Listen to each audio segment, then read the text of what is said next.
Okay, we are. 1 second. We are 1 second. No, we're off. My level is just way too high. We're off. Welcome to the show, Grandpa, my dad, Bill Bodnarchuk. Grandpa. Yeah. I know you know this, but you want to keep the mic close when you're talking. Oh, here we go.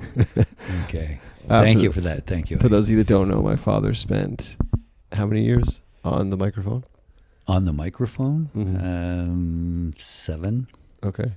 So he knows the shtick. When is the last time, sincerely, when is the last time that you would have had on a headset and speaking into a mic? Obviously, you do like the odd, you're walking through the hallway and you drop in on, on the morning show or something like that. So I'm assuming. Oh, man, a long time ago. Like when's the last time you heard your voice through a headset live? About 2 seconds ago, to tell you the truth, to be exact. No, I get off the air, headphones, microphone, playing music, etc. Well, you want me to tell you the year? Yeah. That would have been about 1976, 77. And did you ever, as I was setting up the mics, I was thinking to myself, did you ever have to do any of the levels and stuff yourself, or there was always someone to do that? It was all taken care of. We were spoiled rotten. You just played showed up. Music, and I was lucky enough to get into radio when radio was really, really. Seat of your pants wasn't exactly what it was, but it was fun and everybody could do their thing. So yeah, we had a good time. And it's changed dramatically, which I think is a good segue to what we're experiencing now currently in hospitality. I think for many, many years, people have been by the seat of their pants, if you will, enjoying things, running their businesses kind of as they wish. And what we're experiencing now with the pandemic, things will have to change. So you've witnessed in your industry, I'm assuming you would say things changed dramatically from 76 to 2020, the way radio is done, the way media is done, correct? Yeah. I mean, I think there's always the basics, and I don't know the food and beverage industry the way you do, but, you have to have good content. Mm-hmm. Or you have to have good food. Good food, yeah. Right? Exactly. I mean, if you go, that's simple. Mm-hmm. And that's not always easy. But the technology in the broadcasting industry has changed dramatically, the live aspect of the product. But in the business where people still do live morning shows, I think it's probably the most, I'm talking radio, I didn't do TV, excuse me, morning shows, they still have live talent, and that talent is the content, and that's the magic. In your business, there are people who have to build it, present it. Cook it. Yeah. Yeah, all those things. That won't ever change. I'm interested to see what changes we will see, and you and I have been talking over the last week about what that could look like. What will consumer behavior be? How will restaurants, how will the industry have to pivot? And do you feel like radio pivoted out of consumer changes, so the demands changed, so the industry had to change, or did the industry change because it was kind of a natural evolution, or was it all driven by what the consumer wanted? And then the industry pivoted to the consumer. Yeah, great question. I think that, and this is my opinion, I think that it was driven by the evolution. Right, so things became, like technology became more Technology available. was a big player. Right. A big player.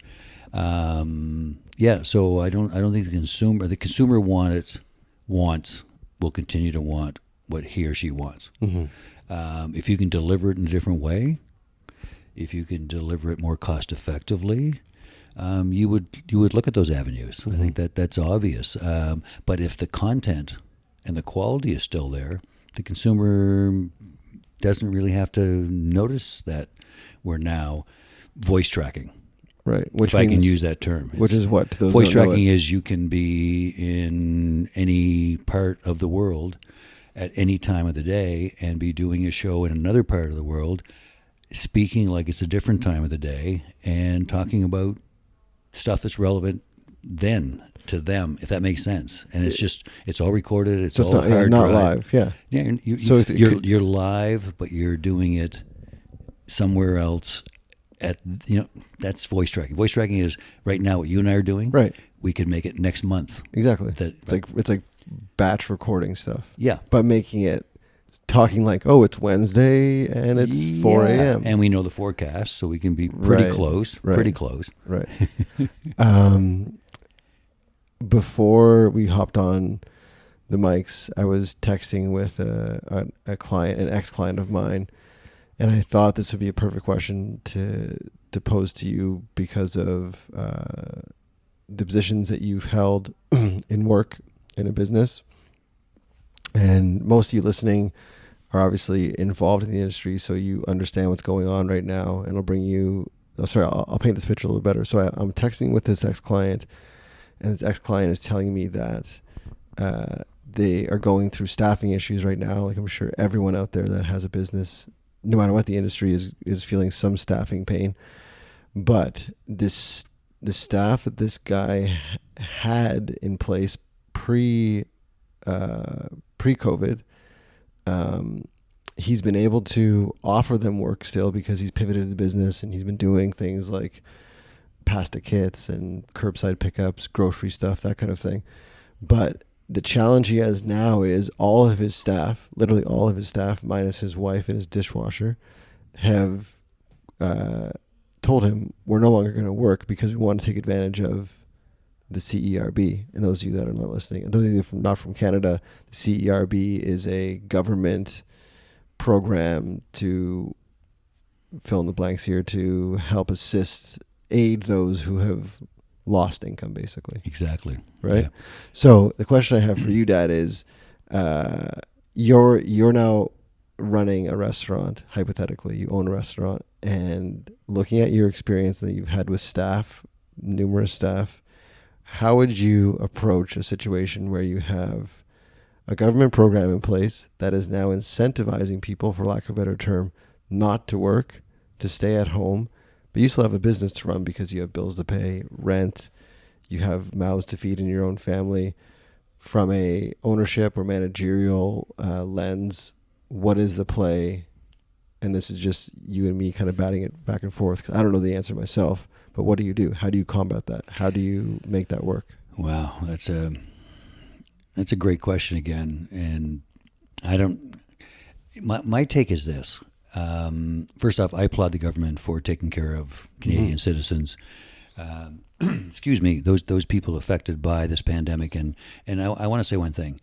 I appreciate the opportunity to chat with you as always, not just because we're dad and son, but none of us have experienced this before. Mm-hmm. We haven't. All right. And you call me grandpa. I'm old enough to be a grandpa. Mm-hmm. And in my grandpa years, what is this about? How does this work? We just don't know. So back to the government, the specific question you asked about the CERB, I'm pleased that our government did this. I don't think that they ever try to give an incentive to somebody not to go to work. This payment was to feed your family, hopefully pay a portion, if not all of your rent. I mean, this was to survive this thing that none of us could figure out. I think the one we're talking about is $2,000 a month. Right. And that's a lot of money for Canadians. If you look at how many millions have applied for of this, and I'm putting EI over on the side. So I'm not sure it's an incentive not to go to work. And if $500 a week is better than you were making when you worked, then I guess you could say it's an incentive. But I go back to if we hadn't done this, the government hadn't done this, I have no idea what this mess would be. Right. Going forward to get businesses to come back. to get people to be able to be available to work, because they're not going to be able to eat, to live, to whatever, and it's just too messy. So I don't think there's a simple answer, but I do know, and this is, you asked the question, I do know that there is a wage kind of top up that the employer could ask for. So the employer could say, I can pay you X amount, not $2,000 a month, and the government will top it up. So it's not the government's fault that you're staying at home if you choose not to work. So I'm not answering your question. I'm just saying that it's not as simple as saying that the government is telling people, stay home. We'll give you more money than you made doing whatever. Right. Does that make sense? Yeah, I think so. The answer isn't do this or do that, or pay them more money to come back to work. Yeah, because then you can't get your $2,000 a month or whatever it is. So I don't, Brad, I don't actually have the answer. I just don't think it's as clear as saying the government is doing it the wrong way, so that the restaurant business or an employer can't get their staff to come to work. I don't know. There's lots of people working. Yeah. So I think I guess I could have been more clear as well. The context of this exact example was that, not that they weren't coming to work, period. They were only willing to work the minimum amount so that they would still qualify for the CERB. And then this employer is going, well, I can't run a business on you working 18 hours a week. I need you at least 30 hours or at least 40 hours. So I just feel like, as much as, incentive is maybe the wrong word, but I feel like people are potentially abusing this $2,000 because maybe it is more than they were getting, or maybe they're able to skirt it by just doing minimal hours, applying for the CERB, still getting X number of dollars from their employer, but at least it's leaving their employer out to dry a bit in regards to, how do I run my business on 18.5 hours a week from... You know what, you just added a twist there that I wasn't even thinking about, but I can honestly tell you, I haven't studied the CERB. Yeah, nor have I. So I wasn't aware that you could get $2,000 and still get... If you're under a certain number of hours. Yeah, I didn't realize that I could make more than that, unless it's the 25%, what I was talking about, the top-up deal. Yeah. So if somebody says, I'm happy with $500 a week, I don't know how you're going to change that. So what would you have done? What was the largest number of team members you ever looked after as far as manager? Personally? Yeah. In one of my radio stations? Yeah. 135. So what would you have done if 134 of them came to you and said, we can only work Monday. I'm not working Tuesday, Wednesday, Thursday, or Friday? I can't tell you that on the air. It would be not. No, all kidding aside. No, but really, that's what people are faced with right now. Well, do you know what I mean? But here's the point. None of us were ever faced with that. Right. I would be absolutely... I would be off base to suggest, this is what I would have done. Would you crawl under your desk? Would you... I would hope that, number one... in a pandemic, all bets are off. Mm-hmm. All right, so your team spirit, all the core values you have, your manifesto, my mission statement, all the great things, and all the trust and all the bonding. I think everything that you had in place blew up. Right. I really do think. Sorry, the potential for it blowing up was there. I'd like to think that you could hopefully try and find the way or ways to mitigate the damages to your business with your team and also take care of them. And I don't know how, when these businesses and this industry is being decimated. But you used the word pivot. We personally are very fortunate to be able to be chatting today after we just ate. Mm-hmm. We are supporting local because we're able to do that. Mm-hmm. And I'm sure people who are getting their $2,000 hopefully can give back that way. Mm-hmm. But it keeps some people employed. It gives some businesses hope. And we're talking this industry, this very important industry to our economy across the country, around the world. And the numbers you're hearing are like beyond description. So back to if 135 employees walked in, or 134. I hope that the one that's still there is really smart. Okay. I just can't imagine, and I just can't imagine what this one client, this one friend, and this one text message that they're not the only ones experiencing this. So it pains me to think what is the reality, and all theories aside of like what will it look like and how will you dine in a restaurant. Not only that, it's like who's going to actually be open. Do you know what I mean? Like, who's going to actually still be in business?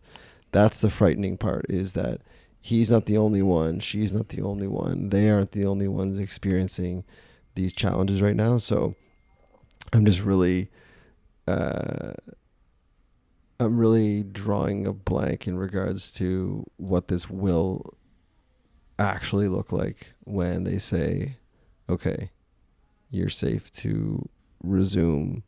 Again, that word normal changes, but your normal life and your normal schedule. Well, I think, and by the way, I'd love for you to have the answer. I'd love for you and I to have the answer, or 10 of us to have the answer. I don't think that's real, because you use the word normal. I know that we're not going to go back to normal. Mm-hmm. The normal pick a date, March 16th. Mm-hmm. When everybody woke up and said, "Oh, we can't go and socialize. It's wear a mask, wash your hands, that kind of stuff." But we will come back. We're going to come out of this if we all do the things we're supposed to do to get us out of this. So you don't. When you said you're drawing a blank, Brad, you're lined up with everybody else, and. The cool part for me is to watch these businesses and these people who are, yes, struggling, because everybody on the planet that I know I don't know them all, but everybody on the planet is experiencing the same thing. And that's crazy, because normally it's, this particular group or that particular or that country or that class city. Or that particular business, in that particular country, yes, for sure. They get affected, and it's almost like it's over there. Yeah, it's over here. Now it's everybody. Yeah. If you've got all the money on the planet, you better be staying at home and washing your hands, right? And that's kind of it's uncharted territory. But I still think that we'll come back to a new normal, and that sounds trite, but I think we'll come back to a new normal. I saw something the other day, and it was a shot from, and forgive me, I can't tell you the country, the city, the restaurant, but they were placing fully dressed mannequins at tables in the restaurant. And, I looked at it and I went, okay, so that's a social distancing thing, I guess. It makes it look busy. Right. Which is another thing people have done. Yeah. You all sit by the window, so everybody walks by wants to come in because you're busy. Yeah. So I'm going, is that a bad thing? Is that a good thing? Is that the right thing? It's a bit creepy, but yeah. Well, they're a good-looking mannequin, so and all I'm saying is maybe that's a norm that will work. Who knows? That's something that I've asked a lot of people, and you and my stepmom Debbie and everyone that I know. I've asked them what they think it'll look like, meaning what restaurants look like. I'm not so much concerned with that right now. I'd like to know from you, how will let's just say hypothetically that things return back to normal and obviously everything's new, but let's say dining doesn't really change that much. Let's say dining is still, it looks and feels and smells very similar. Coming out of this, though, how will your behavior change? Like talking about consumer behavior, but you specifically, what are some things that you would have found yourself doing in a restaurant, say your favorite restaurant, whatever it may be, in that restaurant this time last year that you like unequivocally will not do coming out of this? Again, assuming that things are relatively the same. They're taking precautions to make sure the environment is safe and no one's getting sick, and they're temperature checking and they're desanitizing and all those things. What will you find yourself not doing that you would have so naturally done before? Is it you'll open the bathroom door with a napkin? Will you, wear gloves to use your cutlery? Like, what do you think will change for you if you go into a dining experience? I'm smiling with your question, listening to your question. When any business, but let's go with dining, but with any business, but dining is what we're talking about. When I'm comfortable with the protocols in place, and I'm sure they were before, but now you almost want to be double assured that this is the precautions we're taking. Our staff are all healthy. You hear stories about, you got to come in if you're not feeling well. You got to work. Or the individual thinks he or she has to work because they have to. Right. But if I'm comfortable knowing that your restaurant is doing the sanitization, is their staff are aware, the food prep, the handling, which almost all of them are anyway for the most part. We know that, and that's the way it should be. Then I don't know. Maybe the biggest thing would change is maybe the social distancing is going to be something that is always there. Maybe you don't need to pack so many tables close together. Now I know that's a cause and effect financially. Right. What's the deal? If and forgive me, you're in the business, I'm not. 100-seat room is now 75 seats. They're no longer in business. Then that's an interesting dynamic. See, you're teaching me something here. But if you've got to be 75 seats and you can fill them all, I don't know. And this is sorry, this is right? where we come to the conversation of pricing models and cost of food, all those things. So if I tell you, yes, you can open your business and you can run it, but you have to run it 25% less capacity. So I'm taking 25% of what you could be making away right away, right?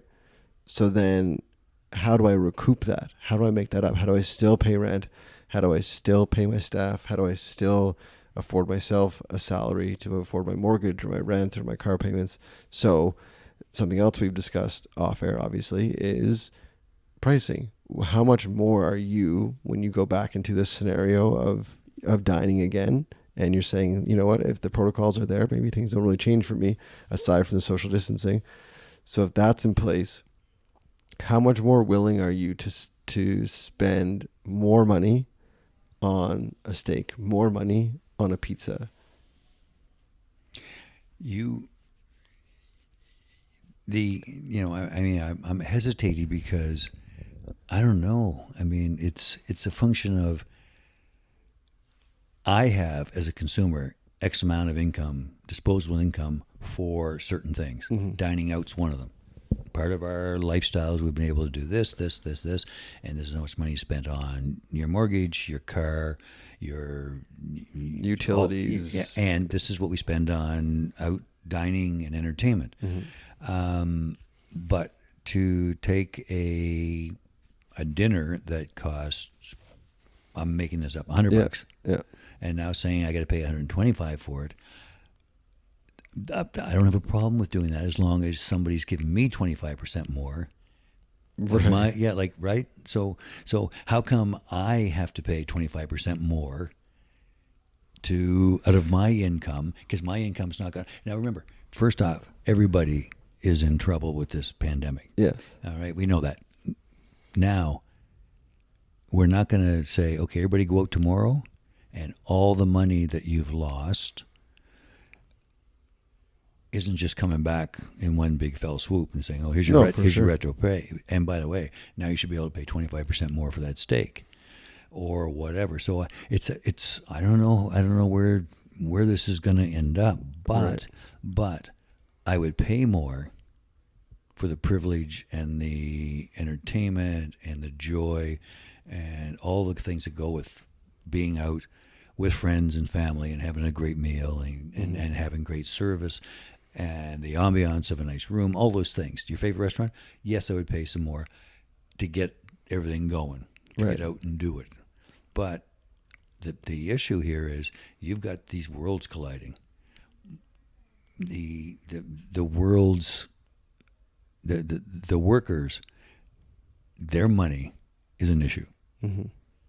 Like the restaurant's money is an issue. So how do we bring those two worlds together to say, hey, I'll tell you what, how do we help each other? Will there be 25% less seats in the house? So would you pay, first off, I can't guarantee you're getting that 25% back just because I gotta give you that. Yeah. We're all taking a punch. Yeah. Okay. So let's find, maybe that 25% is, I'll pay 10% more or 12.5% more. Right. You're going to take 12.5% haircut, but we're going to stay in business and we're going to pay our mortgages and we're going to. Right. Does that make sense? Yeah, no, for sure. But maybe things will, somebody said the economy is getting a slingshot. I don't know. I'd love to see that. Do you have not a glass ceiling? Is there a ceiling though to like, what is your ceiling for the best steak in the best room with the best service? Like, where are you like, no, I'm not paying that? Is it 200? Is it 300? And the only reason I'm asking this is because I think, and I'm not alone on this, but for far too long, the restaurant industry has been broken as a model, and people have been paying far too little, for their food, for the service, for the entertainment, all those things. So we've been enjoying things like steak and pizzas and martinis and wines for far too little for this to keep going. So I agree. I don't think we can come out of this and all of a sudden people are spending 25% more, 50% more on a plate of food. But at some point, it's like, okay, you've had your time in the sun. Now it's done. But my question to you is, do you have a ceiling? So if your favorite restaurant says that steak that you used to get for $38 is now $88, are you still getting the steak? I don't know. I think everybody's ceiling is, if you think it through, is what you can afford. Oh, totally. Okay, so there's your ceiling, number one. Unless you go, I don't know, I don't care what happens after Sunday night. I had 3 $200 steaks, and we'll see. Maybe I can't put gas in my car, but those steaks were awesome. I don't think the world should work that way. But I think that, number one, it's the combination of what you can afford and education, I think, on the restaurant, food and beverage industry, which you've taught me some things about, and I mean that, that this is what it costs and what it takes to put that presentation in front of you. We hope you find value in it, and we hope you enjoy it, and we'll make it the best thing we can and hit a home run with it. And then the consumer can say, I want that. I can afford that, right. or I'll take a hit because it's worth it. But I thought about, as you were asking the question, I thought about, okay, so I was paying, you used a $200 steak. Let's use right. something crazy like that, or something right like that. I shouldn't say crazy, yeah. And I was paying $80 for that steak. Well, but I was buying that steak 3 times a month. So I'll take your $200 steak and I'll buy it once. Right. Doesn't solve your problem, Mr. Restaurateur, because you've just now lost, right? Right. Or I'm only coming through your door. So it's I hate the oversimplify. It's math 101, but I do go back to the ability of the industry to educate. I think the issue that we've talked about offline is the consumer doesn't understand.